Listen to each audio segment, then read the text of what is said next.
So, hello once again mga Kamanyaga Tech. Ako nga pala si Mark Louie Manyaga from Manyaga Tech page. For today's video, ituturo ko naman sa inyo about sa printing diagnostic natin, about sa printers. So, meron tayong different brands na tinatawag, which is yung HP, yung Epson, Canon, Brother, and etc. In my case, ang hawak ko ngayon is Epson. And for that video na hawak natin ngayon is itong tinatawag nating series. For now, ang ituturo ko naman yung ating print head cleaning. And sa next video naman is about yung meron tayong print test page or yung installation natin dun sa printers. Kasama na dun si print test page. Sa pag-install ng printer drivers, gamit yung ating yung device na tinatawag natin, either computer or laptop. For now, gamit natin ngayon is yung head cleaning muna tayo. So, para sa ng head cleaning, ito ay before kayo gumamit ng printer na dapat ang ating health inspection na tinatawag natin. Which is yung head cleaning na ito, ang main purpose nito is to maintain our printer at mapaganda ang improvement sa printing natin. Yung black and then yung mga color natin, which is yung magenta, cyan, at yellow. Yung black, okay pa yun. Minsan kasi putol ang kulay din yung black, minsan yung ibang kulay. Depende kasi yun sa quality. And ganong katagal nang hindi ginamit ang printer. Okay, so punta na tayo dun sa part na gagawin natin. Search natin dito sa search bar natin or search box. Pwedeng control panel and then printer. Ang sa search ko lang directly is printers and scanners. So pwede instead na pumunta pa kayo sa control panel. So it's up to you kung pwede sa control panel first, then printer ang i-search nyo doon sa next step doon sa pinakaibabaw ng search bar. Okay, so nandito na tayo sa settings directly and itong printers and scanners. So exactly, unit ng printer is Epson L120, which is itong naka-install the drivers and connect ng USB, which is right here. Gamit ko yung nasa USB hub. Manage, click yung manage.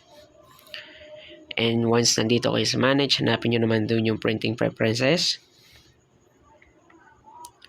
And then, punta kayo doon sa maintenance. And these are a lot of options na makikita natin. Nozzle check, head cleaning, and other stuff na merong available. Ang most important for now is head cleaning.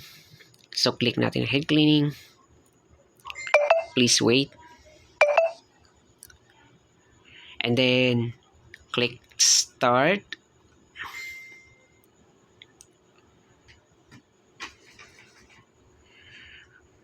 Okay, so mag-wait tayo within couple of few minutes. So, umabot ako ng depende. Binabasa pa kasi niya yung printer to make sure na everything is good. Ayan, kung marinig nyo, ayan ang printer. Nagsascan siya itself. Ayan yung Epson L120. Then, ito yung scratch na papel na galing doon sa all documents na ginamit ko before. Then, wait natin within a couple of few minutes hanggang sa lumitaw ang next options. So, kung makikita nyo, still keep going. Wait lang natin yan. Alright everyone, so nagbabalik. And then, nandito na tayo sa process na patapos na siya mag-scan ang head cleaning, which is itong health inspection sa Epson L120. Kapag Epson ang inyong printer, then ganitong lalabas na options. Okay, so nandito na tayo sa next step, which is itong to clean cycle is finished. The cleaning cycle is finished pala. Para ma-verify natin, which is kinakailangan natin ng print nozzle check pattern. So, click natin ang print nozzle check pattern. Wait natin. And then, print. Okay. Ito na.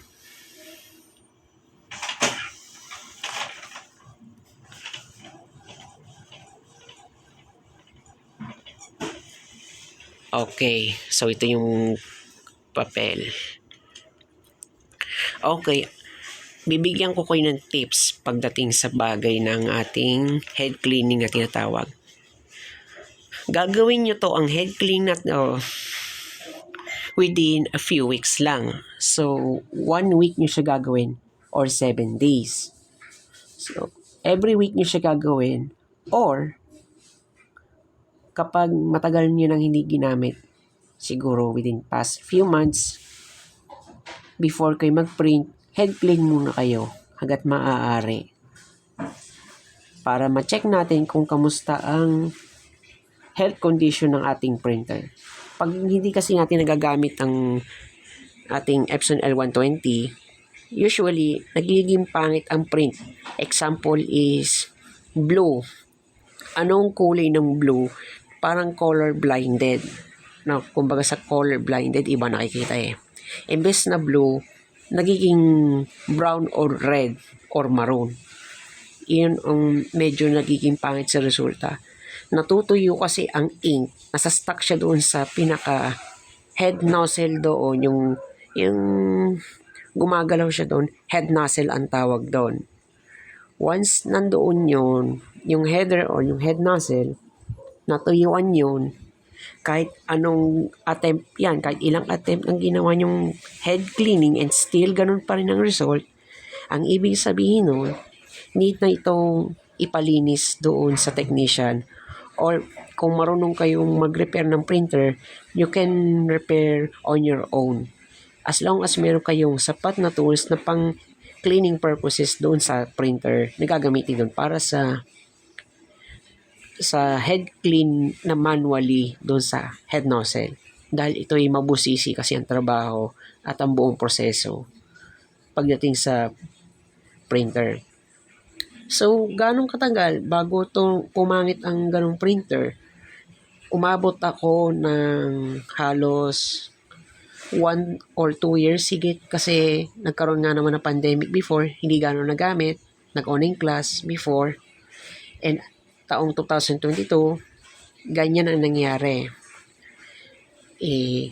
Nakailang head cleaning, nakailang check ako ng colors, halos lahat malabo, maging sa black, putol-putol na. Everything is sobrang labo at mas pangit na siya. So, ginawa ko, pinadala ko dun sa kung saan ako bumili kasi hindi pa ako marunong dati na mag-diagnose pa. Nakakalasing to, baka lalo masira. So, leave it to them. Yun ang ginawa ko. Then, nagbayad ako ng 500 pesos doon sa diagnostic fee. Regarding doon, nilinis kasi yan ng matindi, meron silang cleaning purposes na ginamit doon. So anyway, balik tayo dito.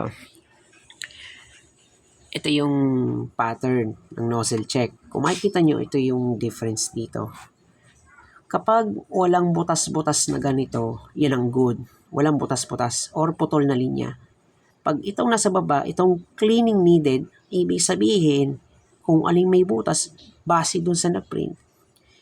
Ibig sabihin, uulit kayo ng clean. Repeat yung process and print nozzle din. Kagaya nung pinindot ko kanina, yun din ang gagawin ninyo. And sa tingin nyo kung okay naman siya, then pag nakita nyo, okay na siya. So kung makikita ko, so far so good. Wala akong nakitang butas or bakas na putol na linya. Ibig sabihin, all goods naman siya. So far, all good naman. Then, ito na ang ating pagtatapos ng proseso sa print head cleaning. Inuulit ko, gawin nyo siya every week. Every week lang to. Or kahit hindi nyo gano'ng gamitin ng printer, buksan nyo lang siya every week. So, anong araw ako ngayon nagbukas ng printer? Friday. So, gagawin ko ulit to. Next Friday na naman. Ganun lang. Every week, gawin nyo lang to upang ma-maintain natin to ang ating printer. Yun ang health inspection natin na ginagawa. Now, sa next video, ituturo ko naman yung print test page. It's either mag-install ako ng printer driver gamit yung different device, or gawin ko na lang na print test page itself kahit already installed na makikita dun sa settings ng printer natin. Then, meron tayong other options. Pwedeng nozzle check. Same lang naman din sa head cleaning. Ganun din naman ang nozzle checks. Then, pwede ako mag-try ng different options dito sa next video. Print head alignment, power ink flushing, then etc. Okay, so that's pretty much it. Ako nga pala ulit si Mark Louie Manyaga from Manyaga Tech PH. And see you on next video. Goodbye for now.